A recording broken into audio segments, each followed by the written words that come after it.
DACA can go forward. But for the last 3.5 years, the Trump administration has tormented 700,000 young people who are Americans in everything but the actual citizenship papers they hold. And that level of cruelty, which was demonstrated at the border in terms of the mistreatment of young people trying to come to the United States, which has been demonstrated in the treatment of African Americans with regard to, from early on, the Trump administration essentially giving a green light to police brutality. So we've had 3.5 years of really an assault on people of color rhetorically and also in terms of policy. And then came the COVID crisis. And when I speak about the COVID crisis, I often say that it is the disease that revealed our fundamental illness as a society. The precarity of employment for so many people, the lack of assets, the racial wealth gap. That means that the average white family in the United States has $175,000 of net wealth, where the average Black and Latino family in the United States has an average wealth of between $18,000 and $21,000. Those are the most recent statistics. But what that means is that when a crisis breaks, you've got no choice to go back to work because you've got no wealth cushion on which to fall. And then, of course, the fragility of people in terms of their legal status and in terms of people coming back from the criminal justice system, trying to find their toehold in labor markets. And it is not a coincidence, I think, that Rayshard Brooks bolted from the police last Saturday night. That is the young man in Atlanta who was shot in the back as he was running away from a police encounter. This is a guy who was on probation, who was worried that the misstep of driving while intoxicated was going to remove him from being able to continue to be with his family and continue to work. So we've had the 3.5 years of the Trump administration. We've had the veil unlifted on fragility, marginalization, and vulnerability as a result of the COVID crisis. And when you look at the data that the good doctor was pointing to early on in this phone call, and you recognize the significant racial disparities in terms of Black and Latino folks in particular being much more vulnerable in terms of cases and in terms of deaths. Here in California, for the population 18 to 49, prime working age, 43% of that population is Latino. There are 73% of the deaths in that age category. 6% of that population is African American. There are 9% of the deaths in that age category. So that kind of recognition, that kind of boggling recognition of racial inequality and racial disparity, into it steps the murder of George Floyd. And I feel like it's kind of broken open both communities to be able to speak for themselves, of course, in this crisis, but also folks who are in the white community to recognize that, yes, it's been a brutal period. Yes, COVID has had racial disparities, and now there's finally a recognition around policing. And the interesting thing, just to kind of put a pin in it along the lines of what Connie was talking about, is that there's been the rise of very sophisticated social movements. The Dreamer movement, who put the issue of young folks who grew up in the United States who are undocumented square into the public square. Folks who've been working on things like the Fight for 15, raising the minimum wage, pointing out how marginal the federal minimum wage is, how much it makes people unable to be able to survive. And then, of course, this other movement, the Black Lives Matter movement, which is beautiful for all sorts of reasons that Connie mentioned, but also because its single statement is a value statement. Black lives matter, and that they should matter with regard to policing, with regard to economic empowerment, with regard to education. And that sophistication was matched also by the Dreamer movement, which had a simple value statement that they share in the American dream. And I think that we're seeing this kind of sophisticated evolution of movements that can take advantage of this moment to actually push through social change. What's going to happen? Like Connie, any wise academic would answer, I don't know. And I can't be sure. But I know that the lines have broken open, that we're in a seismic shift, and that we actually have sophisticated social movements that are able to take advantage of it to change the narrative, change what's possible, and actually create the possibility, and this is what I'll end on, Pilar, for us to do something very radical in America, which is to hold two ideas in our head at the same time. One, the fundamental, defining, and persistent nature of anti-blackness and the way that that defines the racial landscape for everyone. And second, the fact that we're a multicultural society in which there are many different groups that can't be perfectly captured by that black-white narrative, even though a lot of their life chances are defined by the ways in which anti-black racism has set the terrain for other groups, and the fact that we need to simultaneously center the struggle against anti-black racism with the idea of broadening our perspective so that Latinos, Asian Americans, indigenous folks, other people of color, and white allies can become part of this struggle.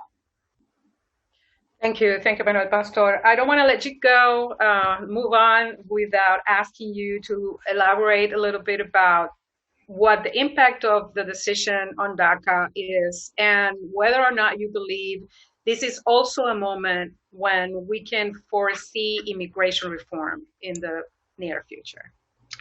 Well, it's been very interesting. We'll see what the reaction of the Trump administration is.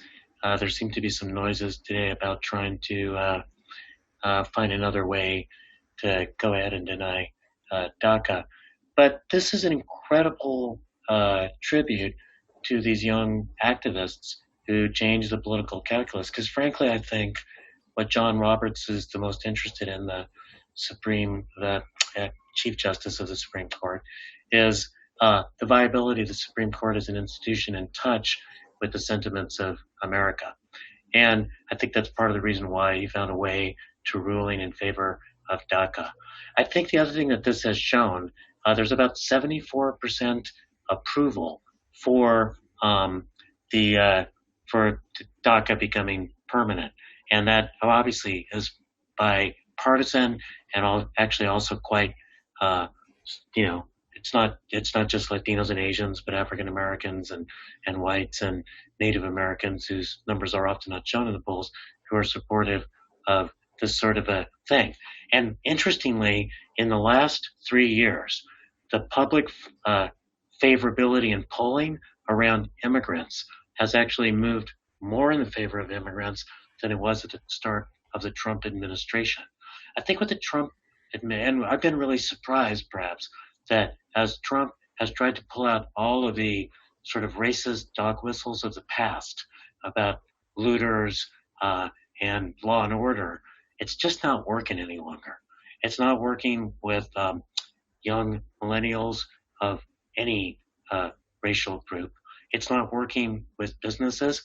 It's not even working with the NFL, where black athletes have forced the NFL commissioner to actually mimic their words and say that Black Lives Matter and talk about Colin Kaepernick needing to have access to employment. So I think something has kind of fundamentally broken open. And I think that the immigrant forces that were very patient in the first 2 years of the Obama administration are not going to be patient if Biden gets elected. They are going to insist that in the first year that this actually be a priority if indeed there is a new administration. Thank you so much. I think we're going to move on to our next and final speaker, and then take the questions as they come in for everyone else. Our next speaker is Marina Gorbis, Executive Director of the Institute for the Future in Palo Alto, California, and she will speak about the future of work. How are you, Marina? Welcome. Good. What a job to go after those three speakers. So I'm just going to do kind of my personal reflections. About 10 years ago, almost 10 years ago, I wrote this book called The Nature of the Future, where I talked, like a lot of people, I was very excited about the possibilities of all these connective platforms and technologies to basically catalyze new forms of value creation, like open source and Wikipedia, all these very public, collaborative, basically using these platforms to create new kind of value that was unimaginable before by people coming together and collaborating and contributing little pieces. And so I developed all these scenarios for what it might look like, what governance might look like, what work might look like, and all these other things. And it was a very positive sort of vision. And at the end of it, I sort of said, well, but negative scenarios are also possible. The possibility of what I call digital feudalism, which is basically in feudal societies, you had commons areas where the peasants were cultivating things, but basically they were living subsistence existence, and the lords were getting taxes and the wealth and everything else. And here we are. I think like we basically built the digital neo-feudalist economies, or what some would say plantation economies, because most of the people who are living on these scraps of commons, which are awful, use the terms like communities. I love that Facebook loves to use this term. We're a global community without really understanding what a community is.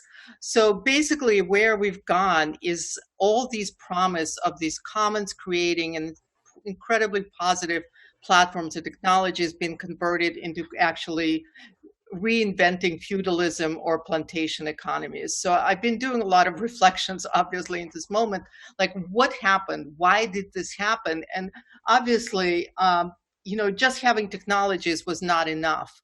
And so what we need, and I think where we are, hopefully now, Dr. Rice was talking about tectonic change, and I'm really hoping that in this process of tectonic change, we really need to develop a new kind of ideology and a new set of norms of what is normal. And I think, Karl Polanyi, who was an economist, and wrote a lot during World War II and was highly influenced by it. He talked about how the market economies not just produce market economies, they produce market societies where people's thinking get marketized. So a lot of things that were part of the social contract, we start thinking about them in market terms. And I think this is what's been happening. We've marketized our thinking. So our ideas, and this is why some of these technologies went in this direction, is that we couldn't think differently. Like here we are, we have these amazing technologies, right? But they're falling into business models and the frameworks that basically are anti-commons, that basically are feudal in their way. So I've been thinking a lot, and I'm really hopeful in this moment that in addition to all the racial inequalities and policing and all these things coming to the fore that are now being revealed, that we also, it's an opportunity for us to rethink some of these pillars, economic pillars, and kind of what we think of as normal, of how we treat workers, about what is deserved in this economy, who deserves these things, that all of these things are being rethought and reconsidered. And I'm just going to list some of the things that I'm thinking about is, for example, the concept, Silicon Valley thrives on this concept of a hero entrepreneur, right? And it sort of became how many people have come to Silicon Valley to look at a model like we want to build our own Silicon Valley. I hope that